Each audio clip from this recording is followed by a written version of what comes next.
तुमने चाहा ही नहीं हालात, तुमने चाहा ही नहीं हालात बदल सकते थे। मेरे आंसू तेरी आंखों से निकल सकते थे। 2 कदम साथ मेरे चल के तो देखा होता, खुद ब खुद तेरे ख्यालात बदल सकते थे।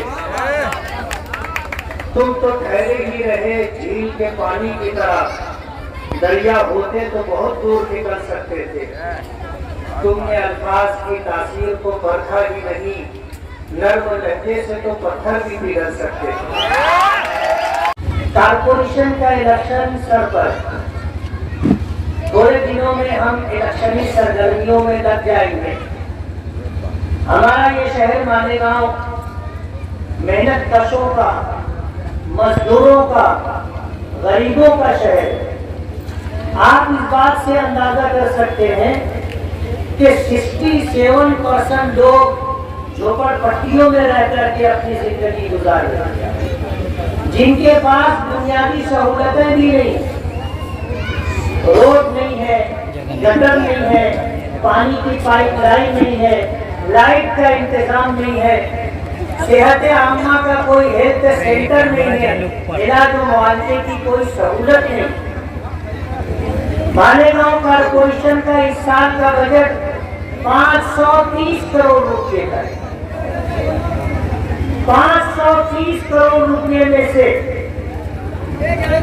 200 करोड़ रुपया जनरल फंड का होता है। ये 200 करोड़ रुपया लाइफ पर, सेहत आम्मा, इलाज मुआवजे के लिए, पानी के लिए, रोड और गटर की तामीर के लिए होता है। 200 करोड़ रुपया आप समझते हो किसे कहते हैं? 5 साल में 1000 करोड़ रुपया जनरल फंड से मालेगांव की बुनियादी जरूरतों का खर्च किया जाता है। ईमानदारी की बात है, आप भी हिसाब किताब जानते होंगे। 200 करोड़ रुपये में से अगर 100 करोड़ रुपया भी मालेगांव की गरीब आवाम की बुनियादी सहूलतों पर अगर खर्च किया जाता तो मालेगांव का नाक नक्शा कुछ और होता। सारे रोड बन चुके होते, गंदे पानी की निकासी का रास्ता, गटर बन चुकी होती, पीने के पानी की सहूलत घर घर मुहैया होती, इलाज और मुआवजे की सारी सहूलतें मालेगांव के गरीब आवाम को मुहैया हो जाती। कांग्रेस पार्टी पर एक खानदान एक जमाने से जो है काबिज है। 25-30 साल का अरसा गुजर चुका, किसी न किसी हीले बहाने से फिरका परस्तों से साज-बाज करके डांट बना करके इख्तियार पर पहुंच जाते और कारपोरेशन का खजाना कहां कैसे सरक करके जाता है आप अंदाजा कर सकते। सिर्फ एक खानदान, और वो भी ये चाहता है कि कांग्रेस पार्टी में किसी दूसरे को कोई ओहदा न मिले, कोई ऐसा ओहदा जो कलीदी ओहदा हो और पार्टी में उसका कद बढ़ने लगे और कांग्रेस पार्टी जो महाराष्ट्र के जिम्मेदारान है उन तक उनका नाम पहुंचे। किसी शख्स को कभी उन्होंने ऐसा ओहदा नहीं दिया। मैं आपको मिसाल दूंगा, आप अंदाजा कर सकते। हमारे माजी आमदार शेख आसिफ साहब ने पता नहीं किस प्रोग्राम के तहत कांग्रेस पार्टी छोड़ करके एनसीपी में प्रवेश किया। आज एनसीपी में आने के बाद वो कितने ओहदे बांट रहे पता है ना आपको? कितने ओहदे बांटे जा रहे हैं? मेरा सवाल है और आपसे मेरा सवाल है कि जब कांग्रेस पार्टी में थे, आज उनके वालिदे मोहतरम कांग्रेस पार्टी के सदर हैं, कारपोरेशन जिले सदर के बराबर उनका दर्जा है। मैं आपसे ये पूछना चाहूंगा कि क्या उनके वालिद साहब भी इसी तरह ओहदे तकसीम करेंगे? 25 साल में तो उन्होंने नहीं किया। किसी को कोई ओहदा नहीं दिया। कांग्रेस पार्टी में बस रहे तो वही रहे, किसी और को फलने फूलने का मौका नहीं दिया।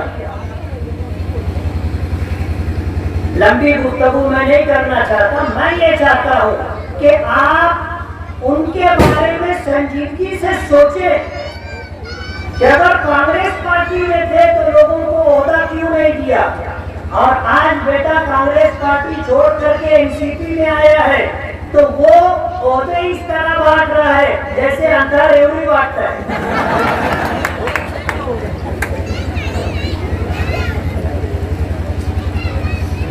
कांग्रेस पार्टी के जिम्मेदारान ने इन हालात के अंदर मुझसे कई मरतबा बात की और वो ये चाहते हैं कि मैं कांग्रेस पार्टी की सदारत दे। मैंने उनसे कहा कि कांग्रेस पार्टी के सदर तो आज मौजूद है, तो वरिष्ठ लोगों ने ये बात कही, ऐसा कैसे होगा कि बेटा एनसीपी की सदारत लिए बैठा हो और बाप कांग्रेस की सदारत लेकर के बैठा हो। बोले ये बात भी जो है उधर ही जाने वाला है। कांग्रेस पार्टी के जिम्मेदारों को कांग्रेस की फिक्र पड़ गई, क्या कांग्रेस पार्टी का मालेगांव में क्या होगा। घूम फिर करके कई मरतबा उन्होंने मुझसे राब्ता किया कि आप मालेगांव की सदारत ले लो। जाहिर बात है, मालेगांव में कांग्रेस पार्टी की सदारत, जिस पार्टी को मालेगांव में इस खानदान और परिवार ने इस दर्जा बदनाम कर दिया है, इस दर्जा बदनाम कर दिया है कि कोई कांग्रेस पार्टी को वोट देना पसंद नहीं करेगा। हम हमेशा ये बात कहते रहे कि मुल्क की आजादी से पहले से लेकर मुल्क आजाद होने के बाद हिंदुस्तान में मुसलमानों की जो दुर्गत बनी है ये कांग्रेस पार्टी की देन। मैं उनके जराइम और उनके घिनौने कारनामे गिनाने के लिए आज नहीं खड़ा हुआ। आने वाले इलेक्शन में कांग्रेस पार्टी के एक एक कारनामे जिसने इस मुल्क में मुसलमानों की ये हालत बना दी कि सच्चर कमीशन की रिपोर्ट में ये बताया गया कि हिंदुस्तानी मुसलमान हिंदुस्तान में दलितों से ज्यादा पसमानदा है, ये सब कुछ किया कराया कांग्रेस पार्टी का। हम तो ऐसे हालात में हैं कि ना हम न इधर जा सकते हैं ना उधर जा सकते हैं। एक जमाने तक हिंदुस्तान का मुसलमान कांग्रेस पार्टी के वोट बैंक की हैसियत से हिंदुस्तान में अपने दिन गुजारता रहा। आज लोगों को समझ आने लगी और ये बात महसूस करने लगे कि हमारी इन अबतर हालत की जिम्मेदार अगर कोई पार्टी है तो वो कांग्रेस पार्टी है। आज बीजेपी इस मुल्क में जो कुछ कर रही है, जितने कवानीन बनाए जा रहे हैं, जितने बिल पार्लियामेंट में लाकर पास किए जा रहे हैं, ये सब इसका मुसव्वदा और इसकी फाइल कांग्रेस पार्टी ने तैयार करके रखी। आज बीजेपी के लोग उसको जो है पार्लियामेंट में पेश करते हैं, उसको पास करते हैं और उसका निकास करते हैं और फिर पूरे हिंदुस्तान पर उसको लागू किया जाता है। हम तो गालियां दे गुरुवार वार्ड और रविवार वार्ड में बसने वाले मजदूरों के लिए, गरीबों के लिए कांग्रेस पार्टी ने क्या किया उन्होंने तफसील से आपको बताया। बिरादरी के नाम पर बिरादरी को झांसा देकर आज तक जो है वो इख्तियार के मजे लेते रहे और अपनी अपनी जो है तिजोरी भरते रहे, बैंक बैलेंस बढ़ाते रहे। मेरा सवाल है उनकी बिरादरी से, मैं आपको पराया नहीं समझता और आप 2007 से मैंने सियासत में एंट्री की है, आप मेरा माजी देख सकते हैं। हमने कभी मोमिन और दखनी की सियासत नहीं की, अंसारी और दखनी की सियासत नहीं की।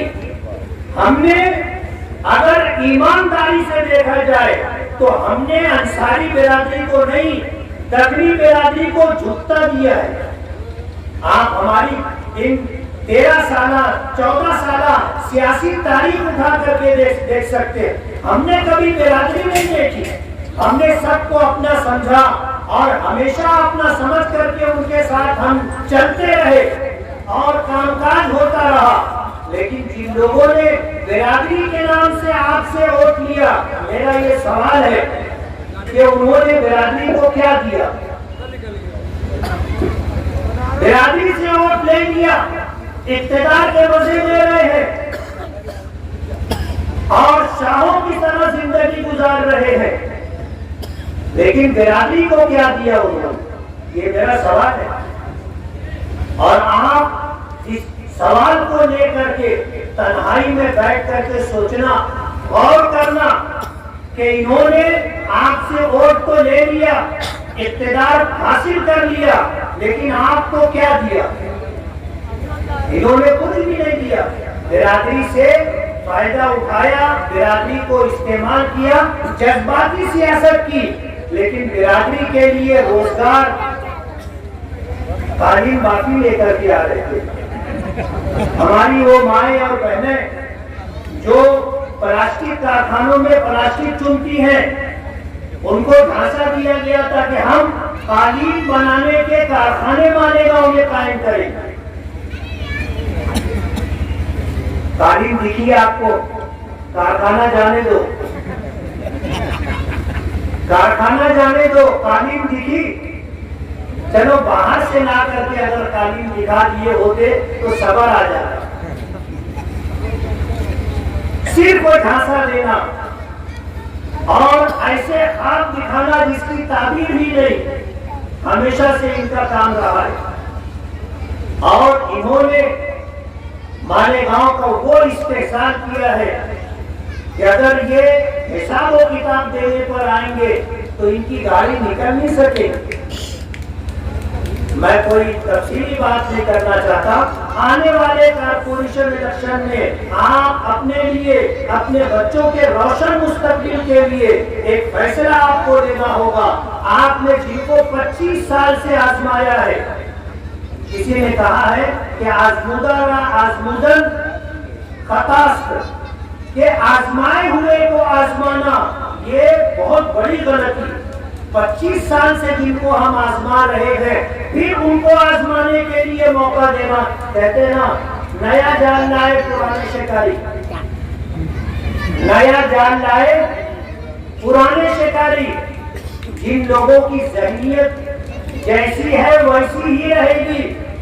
25 साल कांग्रेस पार्टी में रह करके आज पार्टी बदल देने से हालात बदल जाएंगे, सोच बदल जाएगी, ऐसा नहीं होता।